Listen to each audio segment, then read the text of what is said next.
मध्य प्रदेश में गायों के तहफ्फुज़ के लिए कायम की गई काऊ कैबिनेट की पहली मीटिंग का आज इनकाद अमल में आया। रियासत में कोरोना कहर के सबब काऊ कैबिनेट की मीटिंग रिवायती अंदाज में न होकर वर्चुअल हुई।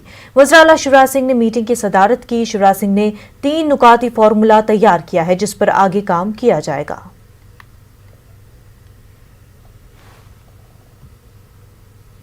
स्वावलंबन की या आत्मनिर्भर मध्य प्रदेश बनाने के लिए जो हम प्रयास कर रहे हैं उसमें गौ माता की हमारे काम आ सकती है। वो आर्थिक स्वावलंबन के लिए भी बहुत उपयोगी है। नंबर 1, गाय का दूध अमृत है। कुपोषण दूर करने के लिए इस दूध का उपयोग हो सकता है। और पिछले दिनों हमने तय भी किया था कि अति कुपोषित बच्चों को हम अंडा नहीं देंगे, दूध देंगे। हम कुपोषण को समाप्त करने के लिए।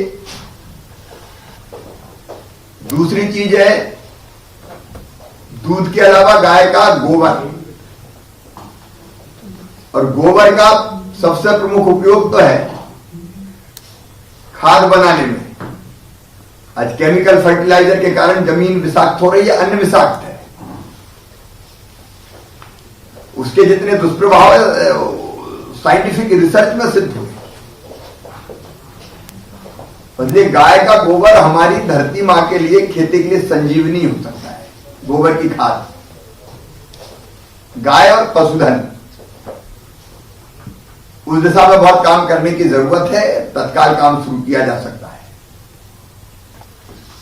और तीसरी चीज जिसका बहुत तेजी से उपयोग हो रहा है वो गोकास्ट।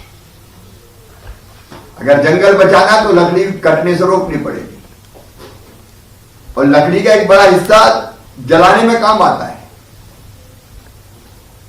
गोकास्ट मतलब गोबर से बने कंडे, ये लकड़ी का विकल्प है।